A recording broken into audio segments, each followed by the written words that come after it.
going on, guys? Welcome back to RC Every Day. Man, things have gotten out of hand. So right before I went to Kentucky to Juicebox Holler, I got the H2D. I keep wanting to call it the HD2. It's not the channel on the TV. Don't really know what to expect. I was not prepared. I got it out of the box, got it kind of set up and powered up, and tried to start connecting it to the computer. I have horrible internet out here in the shop, if you remember from the other printer videos with the X1 carbons. It took a little bit, but came back from my trip and it magically wanted to connect to the internet. So we're good to go. I've already run a test print, and then I realized that I forgot to print a poop chute for it. So I got on Maker's World, and I've got us a poop chute and another bucket. It's going to eject on this side where we have space. Space is killing me out here, but I got a lot of stuff cleaned up in the shop. You see we have some empty shelves above it.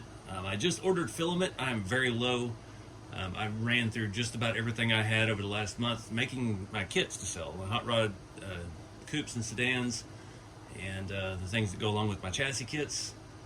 So I don't have any ABS except some tangerine colored stuff in the first printer. So yeah, we've got an order coming. We've got a new product that I'm actually working on, and we're going to need the extra space of the H2D, so I've got to get this thing figured out. There's a little bit of difference I've seen just from trying to run the poop chute. So I just needed to print it real quick. Late last night, I'd just driven home 12 hours, and it kept telling me it couldn't print. There was an error. Put filament in. I didn't know what was going on. So there's a whole different setup over here you have to select for the H2D, which obviously kind of makes sense. Also, you have two nozzles, and that was the thing that got me. You have to select, after you slice the plate, you have to pick which nozzle you're going to print with. And it was defaulted to the right one, and I have maybe it's vice versa. I don't remember. This may have already changed. But I had it on the wrong nozzle, and that was just the default that the file came off Maker's World with. I don't have anything plugged up to the left nozzle yet because I was waiting on the other AMS to come. So I've got the AMS 2 that came with this, the new version, which I haven't really got to experiment with yet either. But I also got the AMS HT, and right now my printers were off for about 2 weeks. Moisture is terrible. I'm in a storage building out here. Let me look up there. You can see this bare garage door. It's not the most climate controlled environment, and it's not the best for printing, but we've been able to pull off some really clean ABS prints with all of my bodies and all my kits. So the HT is going to give us a way to dry the filament while we use it, and that's going to be neat. We're going to get that installed here in this video after we put the poop chute on. So obviously this thing is massively bigger than our X1 carbons, so I've needed that shelf space up top. We're going to store filament up there as well as the AMSs for the H2D, and right now I just got the unpackaging stuff sitting up there. But one thing that really caught me off guard about it, it's got like anti-vibration feet. Now I tried those on my carbons and I just didn't like it. It seemed like it was moving too much.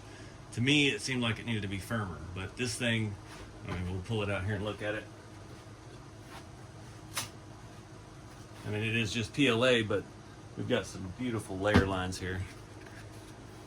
Very, very minimal. Some of these defects, I do have issues with bugs at night when I turn off the shop lights. They're drawn into the printer because of the lights. So I have had bugs in my prints before, but yeah, all the stuff I do, we're going to body work, so it's not that big of a deal. I'm trying to figure out which way this thing goes. It's about like so, and it feeds into our bucket, so that's kind of cool. The screws are down low, and that'll hopefully make it easier for us to get to. It's very thick down there too where those mount. So may reinforce this. I don't remember which one this was. There's a ton of them on Maker's World, of course. Free downloads, and yeah, if you find something in there you like, go ahead and give them a upvote. It's kind of like Reddit in that regard.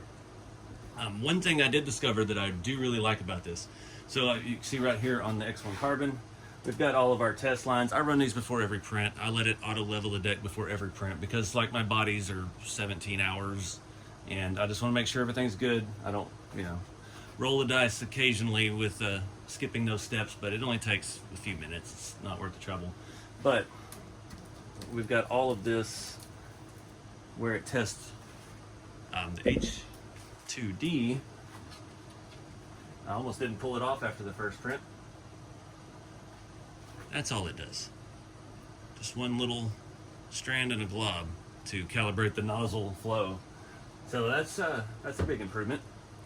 I posted some stuff on social media I did not fully understand. This thing has like active arrow or speed braking. There's a flap up top that opens up. There's flaps on the back that open out for the fan.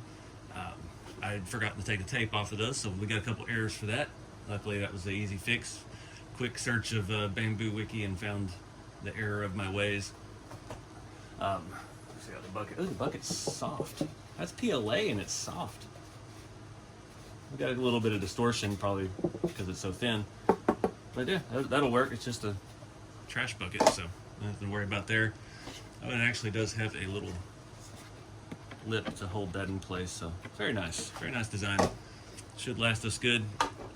I've mentioned it, I've had some issues because I switched these. One of them has a right poop chute, one of them has a left because I didn't have space for another bucket.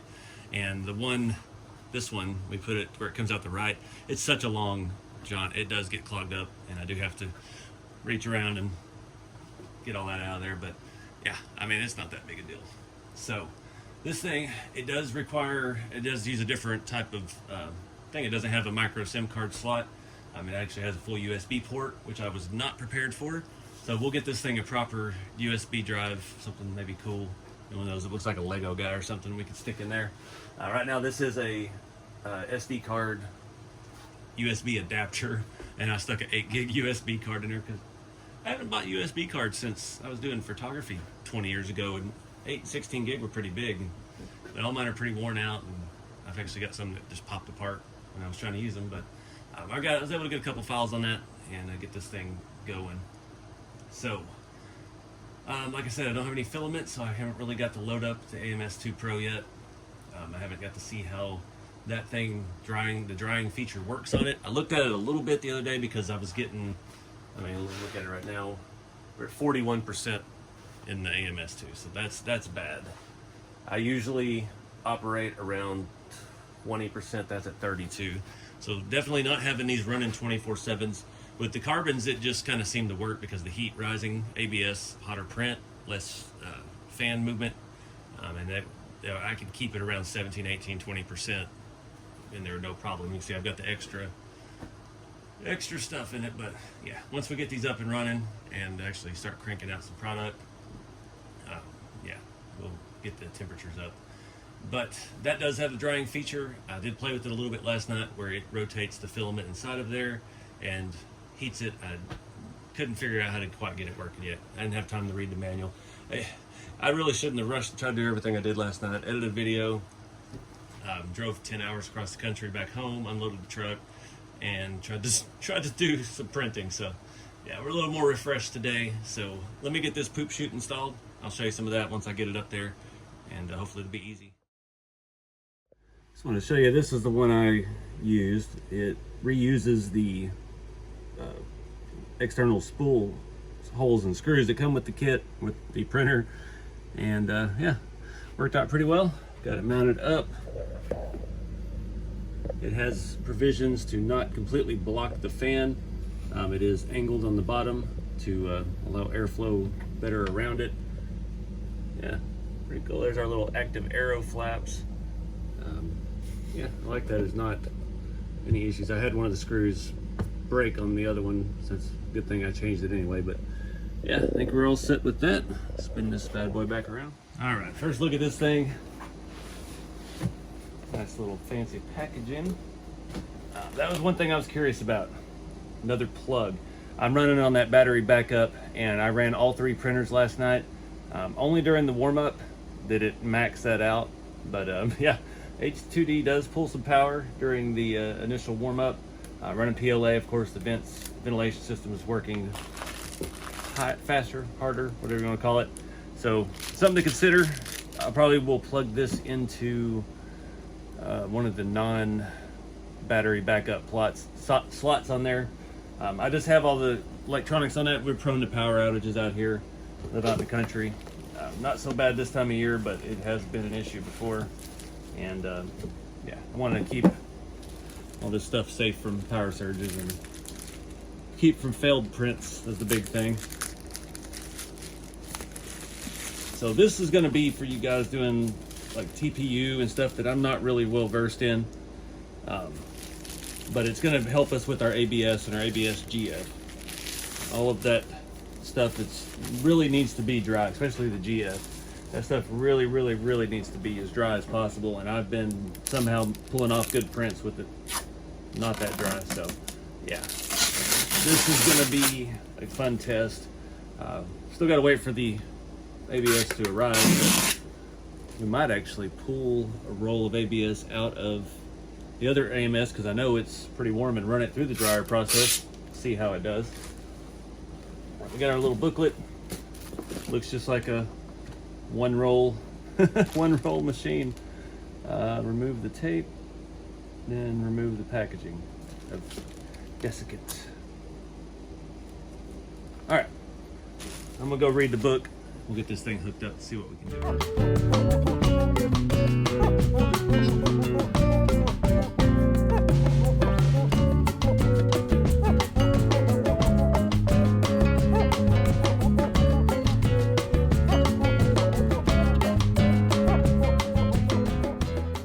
All right, I think I've got everything set up, just following the instructions. Pull out the roller, stuff some desiccant in there, and snap this back into place. Little ball bearings. Make sure that's in good. I've got the PFE tube stuck in, and I've got our power cord and our 6-pin. So one thing I did have to look online and find out, the 6-pin, there's only one 6-pin on the back of the printer. There's some 4 pins. I believe that's for like a 4-way thing for the inlet if you want to really load all the AMSs. It says you just plug this into the other AMS too, and that's all you got to do. So yeah, I'm gonna get this up. I drilled a hole in that shelf.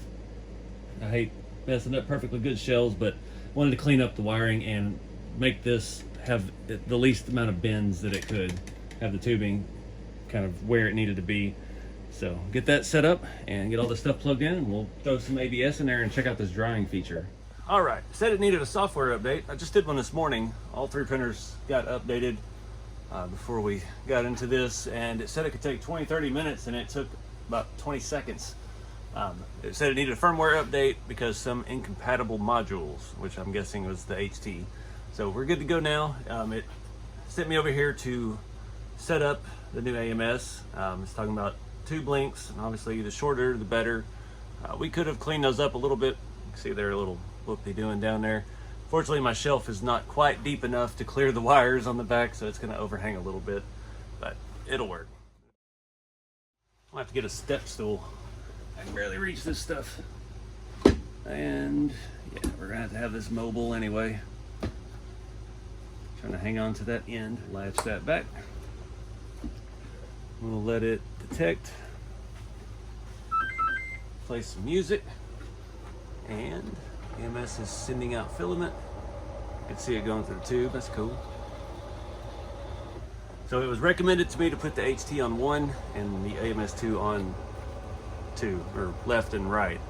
Not sure why, but yeah, that's what I'm doing. All right, I had to run that twice because I'm an idiot, and I still had them in the wrong slot, so it flipped it on the screen, so we know left nozzle, right nozzle.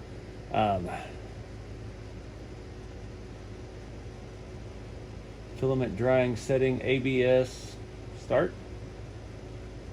Rotate spool and drying. Let's just try it without that. So it's set a timer, and it's gonna run for 8 hours, I guess. First time ever drying filament, so I don't know the time frame it takes. I know you can dry it in the print bed, but I've never messed with that. So yeah, this is gonna be interesting. The humidity's already dropped to 53%, so yeah. I guess we can go back and do other things, see what it says here. So we can actually run that on the other.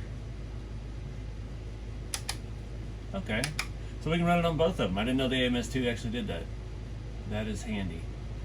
It's got a little air vent. It's going to run for 12 hours. Wow. I guess we'll check back here in a little bit. See, that's just dropping down to 51%. I like the digital readout. You're not just guessing. Before, the X1 carbons used to just show, like on a scale of 1 to 4, how bad the moisture was. So now we actually have dials and things. So yeah. All right, guys, it's the next day. I'm trying a big print. Actually, it's like it's 36 hours or so. I have some new products. Not ready to show anybody yet, but here we are. I've got a new RatRod design coming out, so yeah, it's time to start getting some stuff done for that. Pieces that have been finalized, and yeah, hopefully coming soon. So I've got that. We're down to 14. I ran that for another 8-hour period this morning. It was hanging out around 15%. See, it keeps bouncing around. That may be about the best we get. That's about the best I've ever had out here, so no complaints there. The other AMS, I actually moved a lot of filament over last night, and it was, let's see, go there. We're at 30%. I've had it running its drying process all night. Ran 12 hours, and then I started again this morning, and ran it for another 3 or 4, and yeah. Hoping we can save some filament. I did just throw a new roll of PLA in here for this. The one that I had in here heating, I put back in the second printer, and we're gonna try a pretty big print over here. It's only 18 hours. Really anxious to see how this works. We'll record it, time lapse and everything, and see how it goes. Meanwhile, at this ABS, I'm saving. It's a full roll. I have a little bit left over here drying. I hate switching rolls in the middle of bodies. It seems like no matter what, you get some kind of line, and that could just be the difference in the humidity between the rolls. So hopefully maybe this will solve that, but I'm going to start a print after this one in a couple days to do some of the prototype of the RatRod cabs I'm making. But anyways, I'm going to watch this thing, and fingers crossed, don't have any issues. I think I've got everything taken care of, all the setup, and yeah, got it all in the right nozzle. It's reading, it's working, ready to go. All right, guys, it's been a day and a half. First full print done on the H2D. I wanted to show you the dryer, the HT AMS. I can't really get below 15%. I've run that 3 or 4 times periodically for 8-hour increments with that ABS. And that was a brand new, well, it wasn't a brand new roll. It'd been in the other AMS for a little while. So went from like a 30% humidity down to 15, and it's holding it very well. The AMS2, I'm actually pretty impressed with that. It's kind of high right now. I'm running another heat cycle on that. One thing that kept the original AMSs dry was being directly above the printer, and printing ABS is a higher heat, so I think that is what saved me on those, keeping things really dry. The heat transfer just up from the printer, so that one not being directly on top of the printer, the glass is still pretty warm up there, so I think that has something to do with it as well. But I'm running another dry cycle on that. About to take these out and see how these seats came out. Again, this was a day and 11-hour print. So we got 10 bench seats for a new upcoming product. And yeah, excited to see how they look. I guess we'll just take one out and see. Looks pretty good. Usually you get better quality just doing one at a time, but when you're mass producing stuff, gotta apparently we needed some support in there. That's not good. That's one thing I keep messing up with is I've got the file set up and configured for the X1C, and when I transfer it over, it automatically undoes all of my support setup. But luckily that won't matter. That's on the inside. We can rip this stuff off. So now I'm going to go back and modify that file, add some support on the inside, and yeah, we'll give it another go. So usually I run Tree Hybrid. Seem to have really good luck with that. So let's see what it puts in here. It does take a while. This computer was really, really fast about 8 years ago. All right, that's gonna be way too much filament. We don't need that much support since that is not something we're gonna see. Why is it showing me the plate? There we go. Let's go back to Tree Slim. Reslice this thing. It overrode the file that I had from the X1C when I modified it for the H2D, so I don't know exactly what I had done. That's one thing with the 3D printing is file organization. It's a constant battle trying to keep things in order, and now having a second printer, that is going to be a challenge. There we go. That's what we're looking for. Just some happy little trees. Give us support where we need it. So that's added a few hours to the print, but alright guys, it's been a few days. Just been experimenting with stuff. Again, this is kind of a mixed video between setting up the H2D and also launching this new product I've got. So I ran some prototypes last night of the body, and I ran one on the H2D, and I don't know why it takes 2 hours longer than it does on the carbons. Using ABS, I did discover a fatal flaw in my electrical system here. So this battery backup, it is maxed out, and it hasn't been that big of an issue because the first 3 multi-day prints I did on the H2D PLA, so it didn't have to heat up as much. So my first one last night, both X1s were going, and yeah, the heating it takes to do ABS, because it has to heat the chamber as well as the print plate and the nozzle and all that, it was maxing out. It kept just pegging that thing, overload. So I've got to either upgrade my battery backup system or just get a second one and put it in over here. So yeah, ABS, I don't know, it took forever to do the automatic bed leveling. So the H2D, it does not by default do that every time like it does on the X1 carbons, where it's either on or off.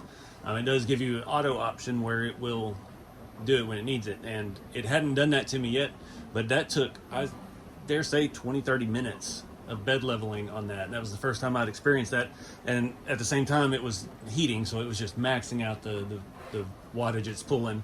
I tried to turn on the AMS2 heater or drying feature, and it just made the battery backup even matter. So yeah, definitely got to work on my power situation here. But first 2 prototypes of the cab, not flawless.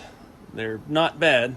They're usable. I'll probably use these for like a discount to some people who will make videos on the content and stuff.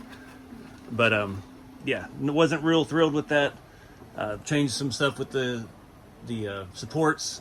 That's kind of from the support whisper. That's what I like to do. It's fun for me to tinker with supports, trying to get the prints as good as I can. And I think we still got a little bit of room to make them better. If you've been following along, you know I partner with Jason from Awesome Designs. He does all my file creation. He's a master at it, and I want the best quality for my customers, and that's why I do that. I've tried to learn. It's not in my wheelhouse really to design files. I can't work as fast as my mind does with it, so it's just a disaster. So he sent me over, we're doing the windshield frames for the kits. I'm having commercially printed. Let me find you one of those to show you. So these are going to be commercially printed multi-jet fusion nylon 12. The windshields are just, it needs the strength. I've printed some in ABS and they actually came out decent, but we weren't getting clean edges on the inside. That's something that powder prints just can nail. So what I'm printing over here right now is a prototype. Jason made me a window template. So I'm going to print PLA. They're mirrored from side to side. Every kit's going to come with one, and you can basically use it to cut out Lexan or colored plastic or whatever it is you want to make your windows out of and glue them into this. And yeah, it's a nice little way to help make that process easier, because cutting windows and measuring and stuff, that's a very compound shape. So we've got a template test going to that. We'll do some test fitting, and there'll still be some fine tuning as you trim your piece of Lexan or whatever it is you use. But the packaging for RC4 drive axles has good clear Lexan. Like file folders at Walmart have colored Lexan you can use to make colored glass, all kinds of cool stuff. So still waiting on these parts to be produced. It's still in review through the manufacturer.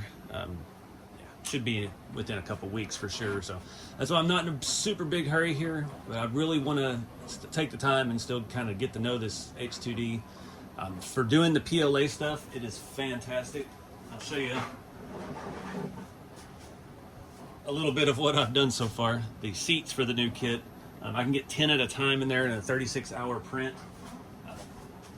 One thing I've noticed with the carbons, when I try to stack a lot of product in them, especially things that print upright, like our base plates, they get a little vibration in them. These printers are fast, they vibrate, they do what they do. and sometimes it can cause a little layer distortion. Did not get any of that with the H2D. And those weren't as upright a file. They had a very firm base attached to the pad, but it has to do with the sheer size of everything. This thing actually does have the vibration resistant feet, and it does shake around, and I didn't get any bad layer lines on 3 of those prints. So 30 of those seats I've printed so far. So I've been real happy with the quality that's coming out of it. I just don't understand why it takes longer to do a cab on that than it does on these. So see, I've got a couple files up here. I've got one set up with 2 cabs, and that was going to be a 25-hour print versus a 13-hour print for one versus 11.5-hour print for one on the carbon. So it's just the fun stuff to tinker with. I'll have this second test cab going, I have the AMS2 drying right now. I've got some PLA just stored up there for the meantime. The AMS HT has been doing good. I've run it every other day, the drying feature for 8 hours. So I've got that old roll of ABS in there, and it's maintaining about 17% humidity, down from 35, I believe. These are operating on about 30. I just can't get them any drier right now. We had some rain this morning. That, being out in this little shop, it affects that stuff pretty severely. But yeah, I don't think I'm seeing any real issues due to the moisture. Like I said, I've been printing these bodies for 8 months now with the same humidity issues going on out here, and it's not been an issue as far as that goes. So I'll fill you in here in a little bit. We'll see how this next round goes. I'm going to do if this comes out good and fits the windshield template, I'm going to do a mass print of those. I may try that on the carbon, because I think I can only get 12 or so on carbon. So I may do the H2D, see if we can print out a whole bunch at once and go from there. All right, got that part printed out, worked out. I've got another one starting on the HD2. I had to clean the LiDAR lens. Got over 5,000 hours on this unit, and it's been popping that up periodically. It's up here somewhere. A little bit of nastiness off of it. Not bad for 5,000 hours of ABS mostly. I'll let that cool off a little bit, figure out what else we're gonna do. So all these kits, like I said, I'll have the commercially printed windshield frame, and they'll all come with one of these templates to cut out the windows. It is mirrored, so yeah, it's pretty close. I didn't want to go all the way with it, but it gets you in the ballpark making some glass. There's a little lip all the way around this to glue in.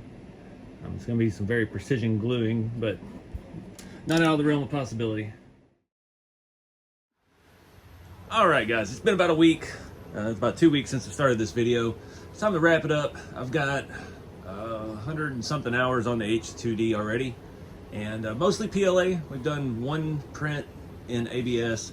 I did just load the AMS HT with the ABS GF material, the glass fiber reinforced.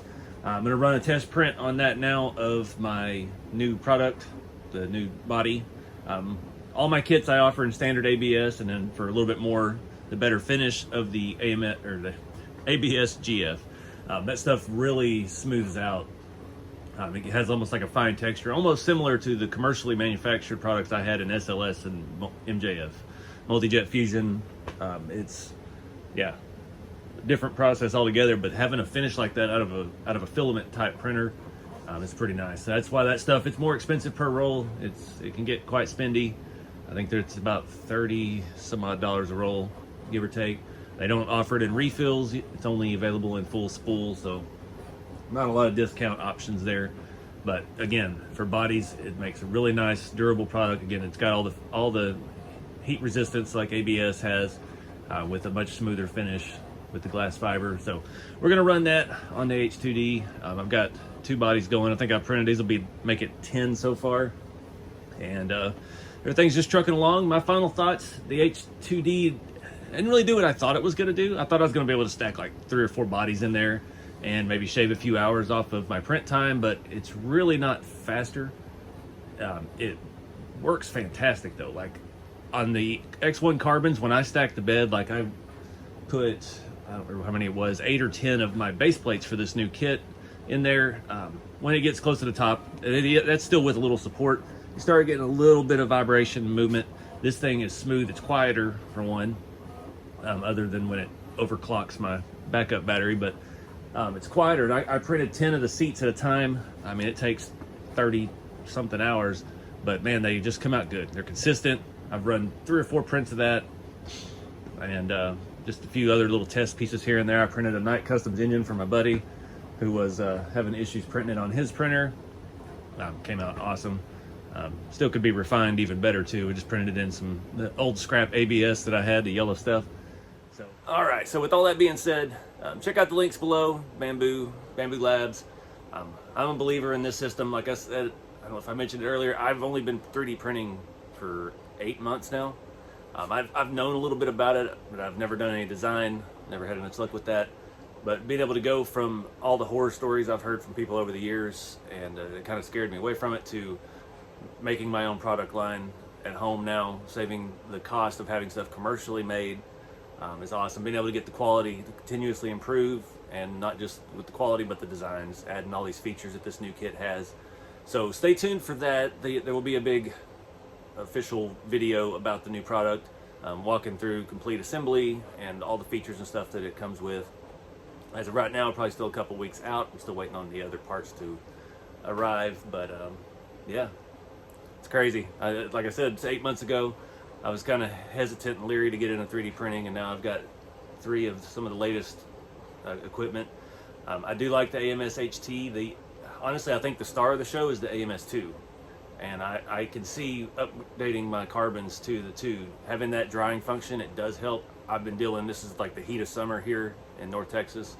And I mean, I think my thermostat over there says like 78% humidity inside. So my regular AMSs are staying around 30%. I've got the AMS 2 drying right now, and it immediately went down to like 22, 24. The AMS HT, I haven't run the heating cycle on it in a couple of days, and it's hanging out. I just opened it and put that filament in, and it's at 19. So we're drastically improving the dryness of the filament with those 2 products. So that's the star of the show, I think, the AMS 2. I know the HT will heat better and hotter, and it'll do more magic tricks, but having 4 spools with any drying ability is improvement. So that's something I look at doing, maybe upgrading other AMSs. But again, overall, having a really good time doing all this, and appreciate you guys watching. Get out there and have some fun with the hobby, whether your hobby's RC cars or 3D printing or just making cool stuff. But keep it scale, and I'll see you in the next one.